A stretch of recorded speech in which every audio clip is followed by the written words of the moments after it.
Well, this is the newsroom where you find answers to the questions that you are indeed looking for. So where do people go to find the answers? Well, the various reasons and answers were given out in that series. Well, up next is the TNR Sport, and we are joined by Emmanuel Lepeno. Good evening. Welcome to TNR Sport. I'm Emmanuel Lepeno. Now, Commonwealth gold medalist Moses Kipsiro, basketball player Claire Lamunu, netballer Peace Proskovia, and crane striker Yunus Sentamu have been nominated by the Uganda Sports Press Association for the 2014 Sports Personality Award. We have a report. Commonwealth 10,000-meter gold medal winner Moses Kipsiro, MVP basketball Claire Lamunu, she cranes netball Peace Proskovia, and crane striker Yunus Sentamu were chosen to contest for the 2014 Sports Awards set for April. The Uganda Sports Press Association selected only the excelling sports personalities from 25 active sports federations, while 2 inactive associations, which include tennis and bodybuilding, were left out. Those athletes whom we think did well in those federations will be invited at the crowning gala, despite the fact that they will not be crowned themselves. But we hope this measure will, put pressure on the federations, even those who are relenting, to put up much more effort in the near future. Newly crowned Volleyball Ladies League champions Vision Volleyball Club, the She Cranes and Cricket Cranes will contest for the team accolade. In the meantime, the sports scribes voted Ndeje University as the WUSPA sports team for the month of December for successfully defending the 2014 Eastern Africa University Games, which were held at UCU Mokono campus last month. Ndeje edged the national under-19 girls cricket team with just 5 points as badminton's Tashamim Banji finished in the 3rd position. Now moving on. International swimming instructor Richard Powers has cautioned swimming coaches against infighting in the sport if they want to further their careers. We have more. The FINA Level 1 Swimming Coaches Certification course climaxed today at Hotel Africana, with participants sitting exams set by the International Swimming Federation. FINA senior tutor Richard Powers took the participants through the theories of swimming that involved the fundamentals of communication, socialization, and customer care. However, Powers warned the coaches to avoid sabotage if they are to develop the sport. When coaches communicate with each other, everyone improves. When coaches share ideas with each other, everyone improves.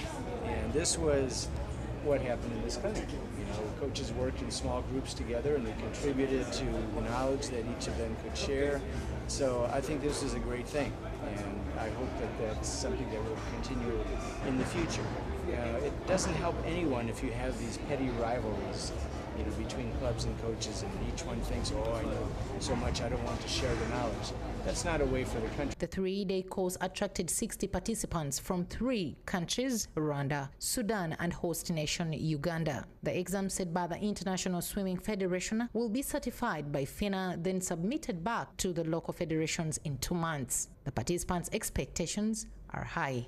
I think then the coaches that pass in Uganda will be the certified coaches, so meaning that we are able to, we have a platform. We can then therefore be confident that we are FINA certified coaches.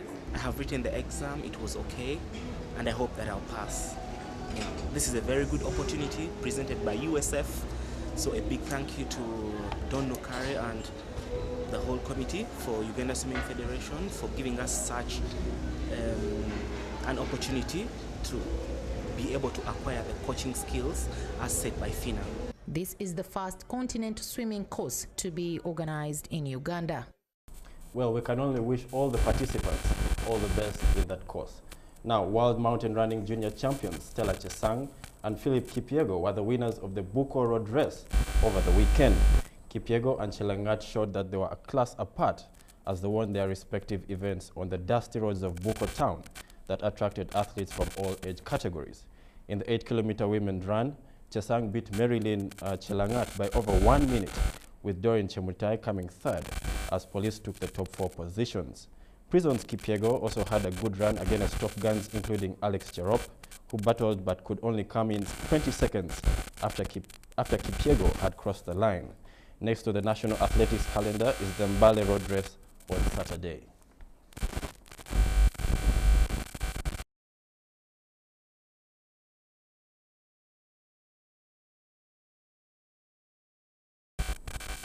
Well, that story brings us to the end of TNL Sport tonight. I hope your new year is going quite well. Well, have a lovely night. Back to Joshua. Thank you very much, Emmanuel. Right now we are having Business Unusual with Daniel Omar.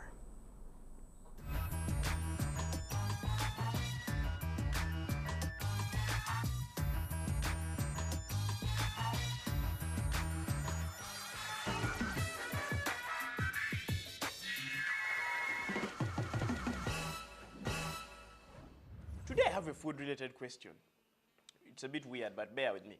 Let's say you're eating a crested crane, for example, and the national anthem plays. How do you handle that situation? Like, do you stand up? Do you, like, salute with a thigh in your hand? I mean, do you stop eating? Like, what is it? Is it even legal to eat a crested crane? Why, Walaji? Of course, no. Yeah.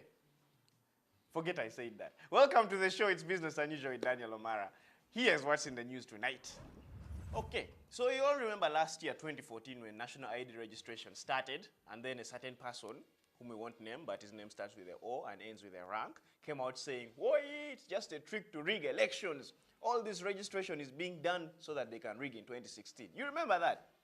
Well, now the NSIS, the National Security Information System, has announced that they have stopped ID registration. So no more registration until 2016. Then the same person popped up who said in 2012, and he's still saying, "Whoa, it's just a plot to rig election." Okay, seriously, dude, make up your mind. Pick one. Which is it? The lack of IDs or the presence, which is going to rig the elections? But who cares? The point remains, there is no more ID registration for now. Now, FDC, Forum for Damas Chaps, thinks this is a joke. As in, they think this news came from Business Unusual. No, it did not. It is not a joke. Sevagara left NRM, so now there's no more jokes in the government. Because according to FDC spokesperson, Mr. John Kikonyogo, he says, and I quote, "Government is joking about stopping the registration exercise. It is a plan to stop those who did not register for IDs from voting. Registering Ugandans after the general election will be useless since most people are targeting voting." Well, of course we know that, Mr. Kikonyogo, but it is not a joke. Government does not have that kind of sense of humor. I don't think they even know what they're doing. But in any case, if the plan is to stop voting, we've got you covered. That's what this show is for. We have ways in which we think you can register without an ID. Number one, carry your passport. With all these fake stamps you've had about the times you've traveled, this is the best time for Basama to come in.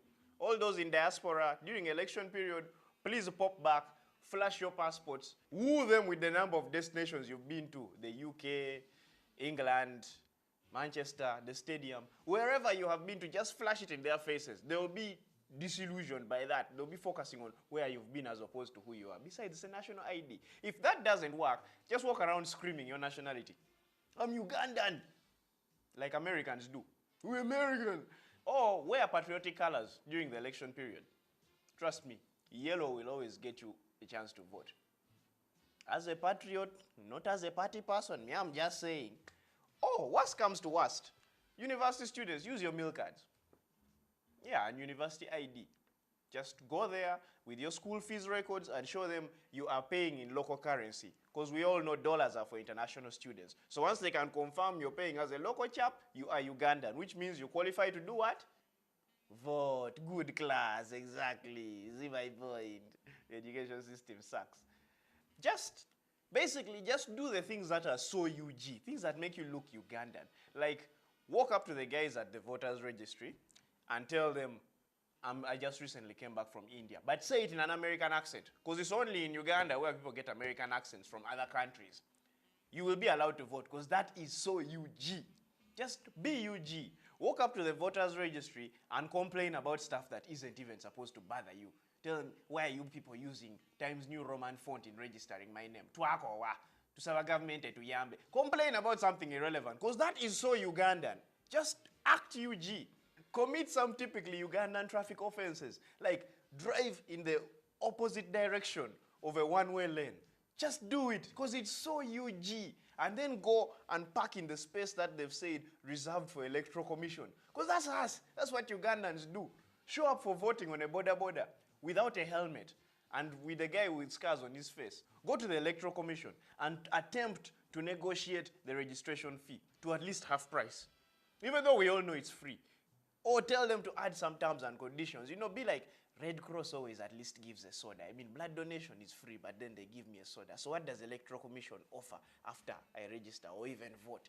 Try to bargain with them, because that's what Ugandans do. Even in supermarkets, even in church, you people haggle on offertory. Just be UG. If you don't have an ID, prove your citizenship.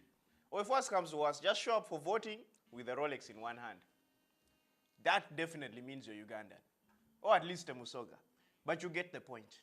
Just be as UG as possible. If you cannot show it on an ID, then show it by who you are. So UG.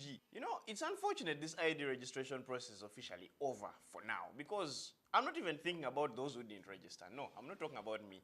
I am thinking of the people who are actually doing the job of registering people. The same people who were complaining when we went back to register this time. They were like, why didn't you register sooner? Look, if your job is registering IDs and you're being paid per day, you should be happy if the work goes way past due. So stop whining. Accept your job, do what you're supposed to do, at least what you should have done. Because now, we all lose. No salary for you, no ID for me. But that's life. That's it from me at Business Unusual. I'm Daniel O'Mara. Thank you all for watching. Over now to the anchor.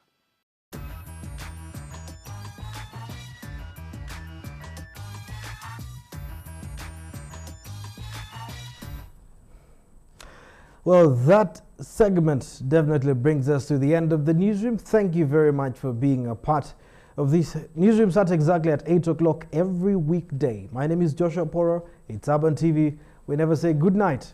It starts here.